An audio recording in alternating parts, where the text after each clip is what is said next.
మొన్న సుప్రీంకోర్టులో నిశ్శబ్ద ధర్మాసనం చేసిన వ్యాఖ్యలు మీ దృష్టికి తీసుకొస్తాను. వివిధ రాష్ట్రాల్లో రిటైర్ అయిన న్యాయమూర్తులకు చెల్లించే పెన్షన్ మొత్తాలు వివిధ రకాలుగా ఉన్న విషయం పరిశీలిస్తున్నది ఆ ధర్మాసనం. అందులో justice BR Gavai, justice AG Masih సభ్యులుగా ఉన్నారు.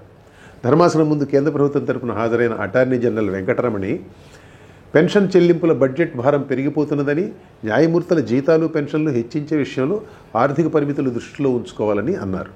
దానితో జస్టిస్ గవాయ్ ఏ పని చేయని వారికి ఉచితాలు పంచిపెట్టేందుకు రాష్ట్రాల దగ్గర డబ్బులుంటాయి, జడ్జీల జీతాలు పెన్షన్ల దగ్గరకు వచ్చేసరికి మాత్రం ఆర్థిక ఇబ్బందులు గుర్తుకొస్తాయి అన్నారు. వచ్చే నెలలో ఎన్నికలు జరగనున్న ఢిల్లీలో రాజకీయ పార్టీలు చేస్తున్న వాగ్దానాలను కూడా ఆయన ప్రస్తావించారు. నాకు ఈ వ్యాఖ్యల పట్ల అభ్యంతరాలున్నాయి. అవేంటో చెప్పే ముందు ఒక మాట. మంచి న్యాయ వ్యవస్థ కావాలంటే న్యాయమూర్తులకు మంచి జీతభత్యాలు ఉండాలి. ఈ విషయంలో ప్రభుత్వాల ఆలోచన ధోరణి సక్రమంగా లేదు. సంస్కరణలు రావాల్సిన అవసరం ఉంది. ఇప్పుడు అభ్యంతరాలు ఏంటో చెప్తాను. న్యాయమూర్తుల వేతనాలు, పదవి విరమణ సౌకర్యాల విషయంలో ప్రభుత్వం ధోరణి మార్చడానికి సుప్రీంకోర్టు ఏం చేయాలో లేక ఏం చేస్తుందో ప్రస్తుతం మనం ఆలోచించాల్సిన అవసరం లేదు. జీతాలు పెన్షన్లు పెంచండి అని ప్రభుత్వాన్ని ఆదేశిస్తారో లేక మరేదైనా దారి చూస్తారో అది తర్వాతి విషయం. నా అభ్యంతరం దానికి ప్రభుత్వాలు పంచే ఉచితాలకు లంకె పెట్టడంపై, ఉచితాలు తీసుకునే ప్రజలు ఏ పని చేయని వారంటూ వ్యాఖ్యానించడంపై. అత్యున్నత న్యాయస్థానం ఇలాంటి వ్యాఖ్యలు చేయవచ్చునా? ఉచితాల పంపిణీ మంచి చెడ్డల విషయం ఇక్కడ నేను చర్చించడం లేదు. ఆ విషయంలో నాకున్న అభిప్రాయాలు వేరు. వాటిని సందర్భం వచ్చినప్పుడు పంచుకుందాం. ఇప్పుడు ఇక్కడ విషయం ఏమంటే, ఒక అంశంపై సందర్భం లేకుండా న్యాయమూర్తులు బెంచ్పై కూర్చొని వ్యాఖ్యానాలు చేయడం ఉచితమా అనుచితమా? అది కూడా చాలా బరువైన విషయంపై. ఉచితాల పంపిణీపై గతంలోనే సుప్రీంకోర్టు తీర్పు ఒకటి వచ్చింది. అర్హులకు ఉచితాలు పంచడం అన్నది ఆదేశిక సూత్రాల కింద ప్రభుత్వ పాలసీకి సంబంధించిన విషయమని, ఇందులో కోర్టు జోక్యం అవసరం లేదని 2013లో నిశ్శబ్ద ధర్మాసనం ఒకటి తీర్పు చెప్పింది. ఆ తర్వాత కూడా ఈ ఉచితాల పంపిణీని సవాలు చేస్తూ కొన్ని పిటిషన్లు దాఖలయ్యాయి. 2022లో అప్పటి ప్రధాన న్యాయమూర్తి వాటిని ఓ త్రిసభ్య ధర్మాసనానికి నివేదించారు.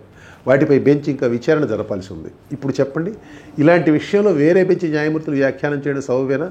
అది కూడా తమ జీతభత్యాల సంగతి ప్రస్తావనకు వచ్చినప్పుడు. మరొక విషయం, నిజానికి నా దృష్టిలో ఇదే అన్నిటికంటే ముఖ్యమైనది. తమ జీతభత్యాల విషయంలో బెంచ్పై కూర్చుని ఇలాంటి వ్యాఖ్యలు చేసే న్యాయమూర్తులు ఎప్పుడైనా ప్రజల గురించి ఆలోచించారా? పైన చెప్పాను చూడండి, మంచి న్యాయ వ్యవస్థ కావాలంటే జడ్జీలకు మంచి జీతభత్యాలు ఉండాలి. మంచి న్యాయ వ్యవస్థ ఎందుకు? ప్రజలకు మంచి న్యాయం అందించేందుకు, అవునా? ప్రభుత్వమైనా న్యాయ వ్యవస్థ అయినా ప్రజలను సేవించేందుకే. ప్రజాస్వామ్యంలో ప్రజలే ప్రభువులు. మరి ఆ ప్రజలు కోర్టుకు వెళ్ళినప్పుడు వారి అవసరాలు తీర్చే సదుపాయాలు కోర్టు ఆవరణలో ఉంటున్నాయా? మరింత స్పష్టంగా చెబుతాను, కోర్టులకు వెళ్లే ప్రజలకు అక్కడ మలమూత్ర విసర్జనకు కావాల్సిన మరుగుదొడ్లు ఉంటున్నాయా? నేను అనేక చోట్ల చూశాను. కనీస మాత్రం సదుపాయాలు లేని కోర్టులే దేశంలో ఎక్కువ.